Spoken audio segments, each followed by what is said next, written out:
Good morning friends, आप सबों का हमारे चैनल के ट्यूटोरियल्स में स्वागत है। आज हम लोग जो है MIL Hindi AEC 1 semester 1 BA के छात्रों के लिए जो है एक वीडियो लेकर के आए हैं। आज हम लोग जो एक लॉन्ग क्वेश्चन आंसर को डिस्कस करेंगे, ठीक है, जिसमें हम लोग एक कहानी के सारांश कथा वस्तु पर विचार डालेंगे, प्रकाश डालेंगे, विचार करेंगे, ठीक है।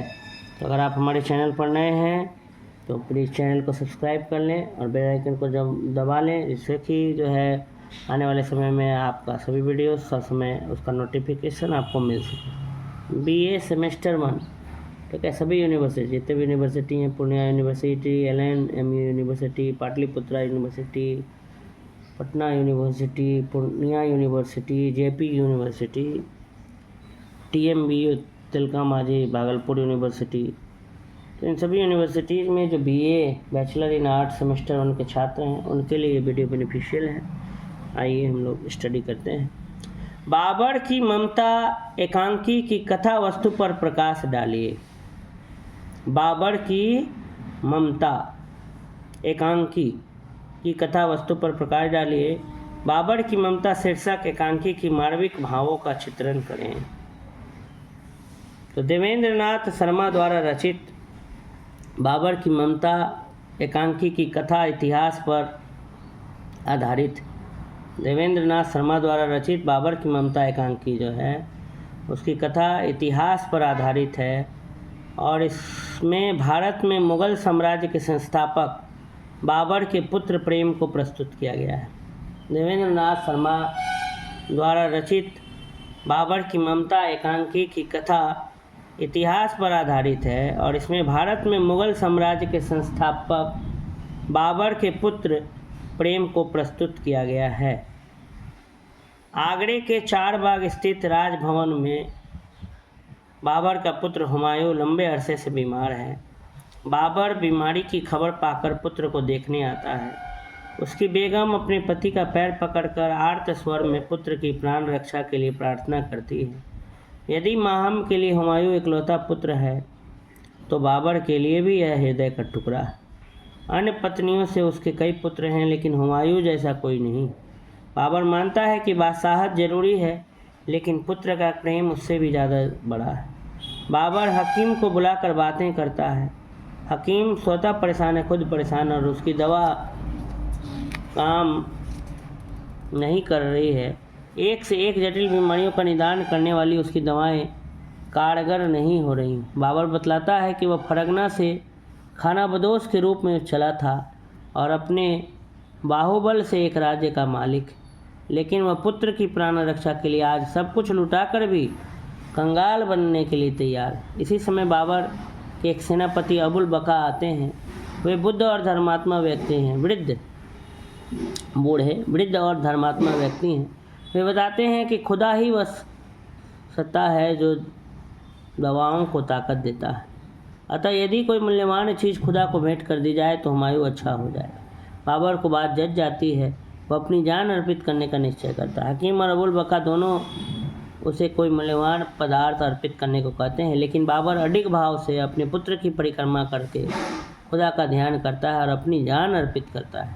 शाहजहां हुमायूं आंखें खोल देता है और बाबर खुशी से चीख पड़ता है कि उसकी प्रार्थना खुदा ने स्वीकार कर ली। दूसरे दृश्य में बाबर बीमार है, उसकी प्रार्थना स्वीकार हो गई है और हुमायूं अब पूर्ण स्वस्थ हो गया है। वह अब प्रस्थान की तैयारी में। वह हुमायूं को सल्तनत का बादशाह घोषित करता है। अबुल बका को उनके नेक सुझाव के लिए 15 गांव लाख राज देने का आदेश देता है तथा हुमायूं से कहता है कि यहाँ उपस्थित सभी लोगों को अपने सभी भाइयों का पालन का दायित्व ले ले। वह सेनापति से उसी निष्ठा से हुमायूं की सेवा का आदेश देता है जिस निष्ठा से उसने बाबर की सेवा की। इस तरह वह सभी कर्तव्यों का पालन कर पत्नी माहम को पुत्र हुमायूं के हवाले करता है और फिर अंतिम हिचकी लेता है।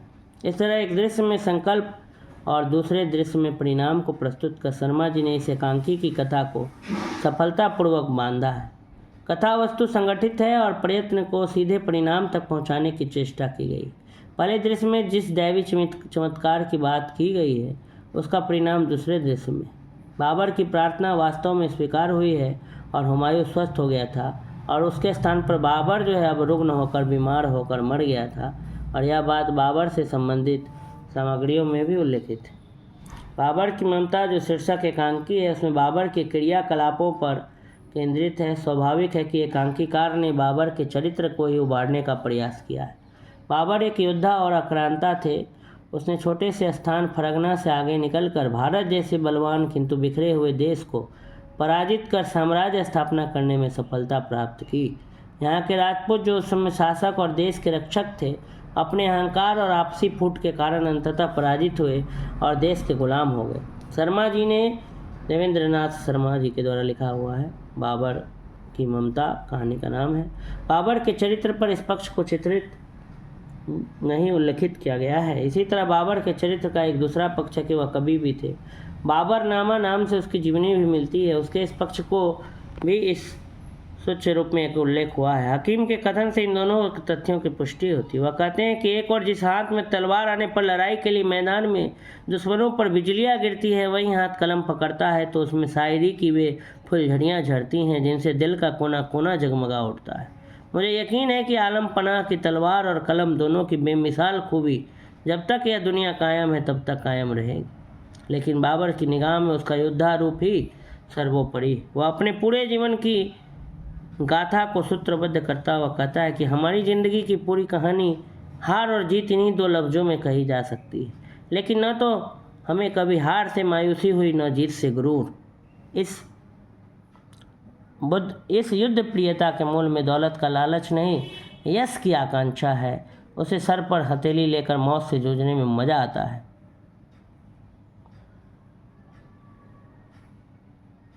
उसी के शब्दों में लेकिन सच कहते हैं कि दौलत के लालच से नहीं, बल्कि नाम के लिए, अपने बाजुओं की ताकत का जोर आजमाने के लिए हम इसलिए लड़ते हैं कि लड़ने में ज़िंदगी का लुत्फ़ आता है।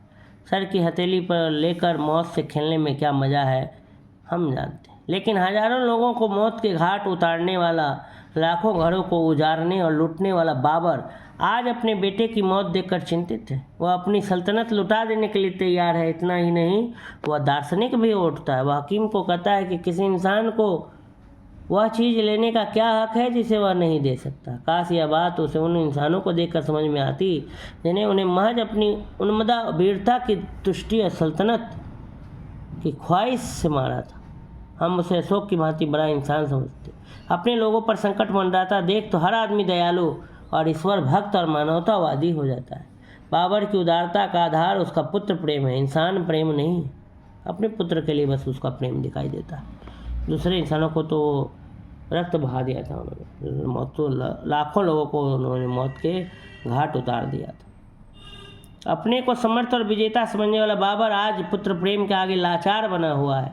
वह महसूस कर रहा है कि सारी सल्तनत सामने पड़ी है और बादशाह का बेटा दम तोड़ रहा है। ऐसे अवसर पर उसे सत्ता और धन की, युद्ध और विजय की तुच्छता अनुभव होती है और वह चाहता है कि सब कुछ लुटाकर कंगाल होकर भी वह अपने बेटे को, जिगर के टुकड़े को बचा ले। अबुल बका की बातों से उसे अनुभव होता है कि किसी के जीवन की रक्षा केवल दवाओं से नहीं होती, दुआ भी कोई चीज़ होती है। शायद दवा के विफल होने पर दुआ ही काम आती है। जब अबुल बका उसे कोई मूल्यवान चीज़, कोई प्रिय वस्तु खुदा को भेंट करने का सुझाव देते हैं तो अपनी जान ही भेंट करने के लिए तैयार हो जाता है। अबुल बका तथा हकीम के लाख समझाने पर भी वह अपने फैसले पर अडिग रहते हैं और आदेश देते हैं कि दुआ के वक्त बाधा न डाली जाए। वह हुमायूं की खाट की परिक्रमा करते हैं और हाथ फैलाकर बेटे की ज़िंदगी मांगते हैं। इसमें संदेह नहीं कि उनकी दुआ कबूल कर ली जाती, क्योंकि धीरे धीरे हुमायूं स्वस्थ हो जाता है और बाबर उसी दिन से क्रमशः बीमार होकर मर जाता है। बाबर के चरित्र का गंभीर अनुशीलन करने पर यह बात स्पष्ट होती है कि वह स्वभाव की दृष्टि से भावुक है, विचारशील नहीं। यही भावुकता उसे अति रंजित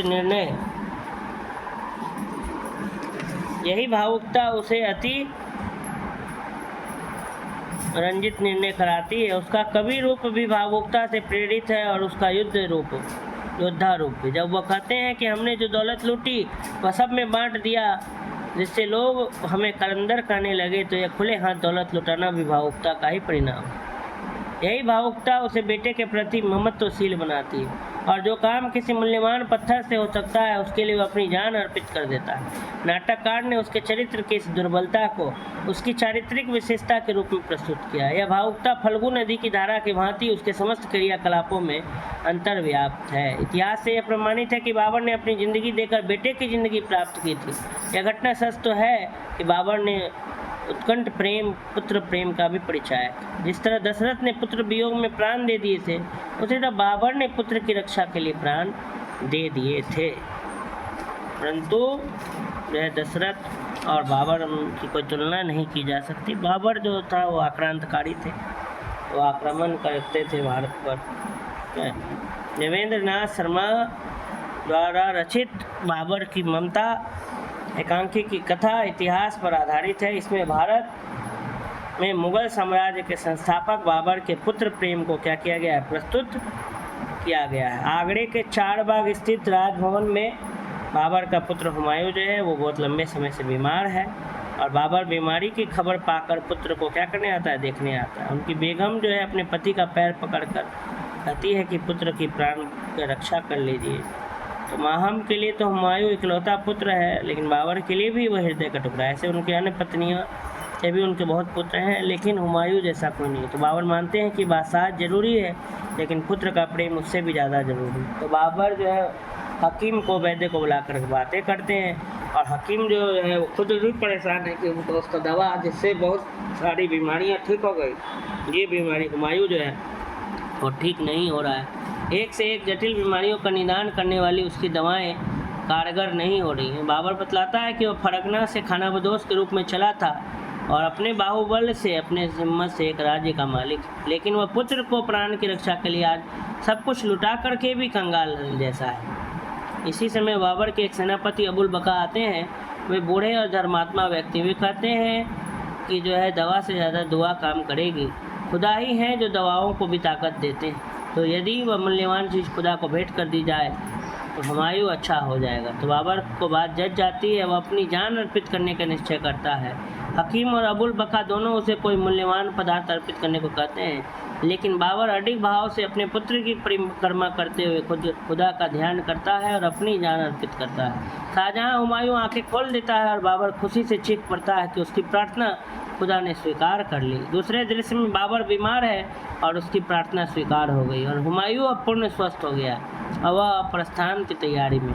वह हुमायूं को सल्तनत का बादशाह घोषित कर देता है और अबुल बका को उनके नेक सुझाव के लिए 15 गांव लाख राज देने का आदेश देता है तथा हुमायूं से कहता है कि यहाँ उपस्थित सब लोगों तथा अपने सभी भाइयों के पालन का दायित्व ले ले।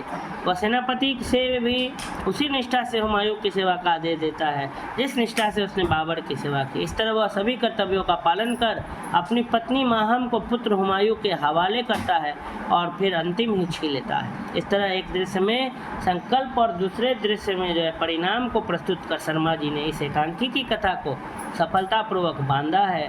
पहले दृश्य में जिस चमत्कार की बात की गई है उसका परिणाम दूसरे दृश्य में है। बाबर की प्रार्थना वास्तव में स्वीकार हुई थी और हुमायूं स्वस्थ हो गया था। उसके स्थान पर बाबर जो है रुग्ण होकर, बीमार होकर मर गया था। यह बात बाबर से संबंधित अन्य जो सामग्रियां हैं उनमें भी उल्लिखित है। इस प्रकार से ये टॉपिक हमारा यहीं पर जो है समाप्त हुआ। बाबर की ममता जो एकांकी है इस पर हमने डिस्कस कर लिया। अगर आपको ये वीडियो अच्छा लगा तो अधिक से अधिक स्टूडेंट्स तक, बीए के छात्रों तक इस वीडियो को शेयर करें और अगर आप हमारे चैनल पर नए हैं तो प्लीज़ चैनल को सब्सक्राइब कर लें और बेल आइकन दबाना ना भूलें जिससे आने वाले सभी वीडियोस का नोटिफिकेशन आपको मिल सके। तो आप सबों का हमारे चैनल एक ट्यूटोरियल में जुड़ने के लिए फिर एक बार बहुत बहुत धन्यवाद।